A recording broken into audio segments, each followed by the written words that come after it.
મધ્ય પૂર્વમાં ચાલી રહેલા યુદ્ધ વચ્ચે હવે ઇઝરાયેલે ઈરાનમાં લોકોને ટ્રેનથી મુસાફરી ન કરવાની ચેતવણી આપતા કહ્યું છે કે આગામી 12 કલાક સુધી ટ્રેનનો ઉપયોગ ન કરો અને રેલવે ટ્રેકથી પણ દૂર રહો. આ ચેતવણી મોટા હુમલાની તૈયારી છે.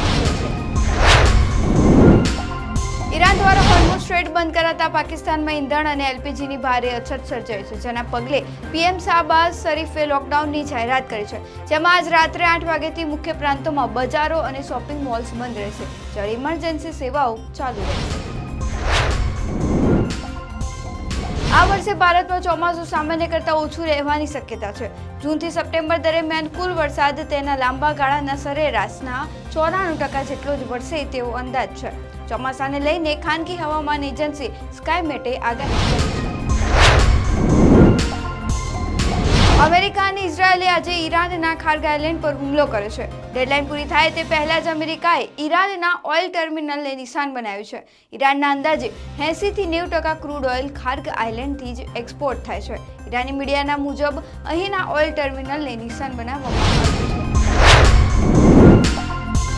સબરીમાલા મંદિરમાં તમામ વયની મહિલાઓના પ્રવેશની મંજૂરી આપતા 2018ના સુપ્રીમ કોર્ટના ચુકાદા વિરુદ્ધ થયેલી પુનર્વિચાર અરજીઓ પર કેન્દ્ર સરકારે પોતાનું વલણ સ્પષ્ટ કર્યું છે. સુપ્રીમ કોર્ટમાં લેખિત દલીલો રજૂ કરતા કેન્દ્ર સરકારે આ પુનર્વિચાર અરજીઓનું સમર્થન કર્યું.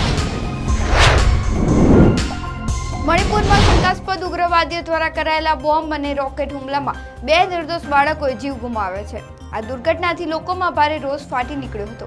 ઉશ્કેરાયેલા લોકોએ હિંસક વિરોધ નોંધાવ્યો હતો. સ્થિતિને ધ્યાને રાખીને સરકારે 5 જિલ્લાઓમાં ઇન્ટરનેટ બંધ કરી દીધું છે. ટીવી એક્ટ્રેસ દિશા વાકાણીના પિતા ભીમ વાકાણીનું નિધન થયું છે. ભીમ વાકાણી નાટક અને ટેલિવિઝન સાથે જોડાયેલા હતા, તેમજ બોલિવૂડની કેટલીક પ્રખ્યાત ફિલ્મોમાં મહત્વપૂર્ણ ભૂમિકાઓ ભજવી છે. ભીમ વાકાણીએ વાકાણી થિયેટર્સના બેનર હેઠળ મંગળા ફેરા, પહેલો સગો જેવા નાટકો ડિરેક્ટ કર્યા છે. અમદાવાદના ઢોસાના ખીરા સાથે જોડાયેલા કેસમાં 4 દિવસ બાદ બાળકીનો મૃતદેહ બહાર કાઢીને પોસ્ટમોર્ટમ માટે મોકલવામાં આવ્યો છે. માતા પિતાના નિવેદન લઈને મોતનું કારણ જાણવાનો પ્રયાસ ચાલી રહ્યો છે. એફએસએલ અને પોલીસ ટીમ દ્વારા તપાસ કરવામાં આવી છે.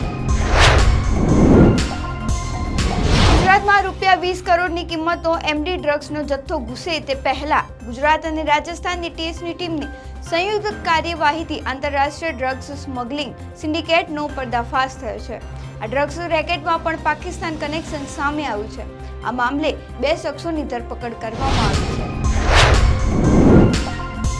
ગુજરાતમાં આજે બપોર બાદ પાટણ, ભાવનગર, મહેસાણા સહિતના વિસ્તારોમાં ભારે પવન સાથે વરસાદ વરસ્યો છે. મહેસાણામાં કરા પડ્યા તો ભારે વરસાદને કારણે તો બીજી બાજુ ભાવનગરમાં અનેક વિસ્તારમાં વીજ પુરવઠો પણ ખોરવાયો છે, જ્યારે વરસાદથી ખેડૂતોની ચિંતા વધી ગઈ છે.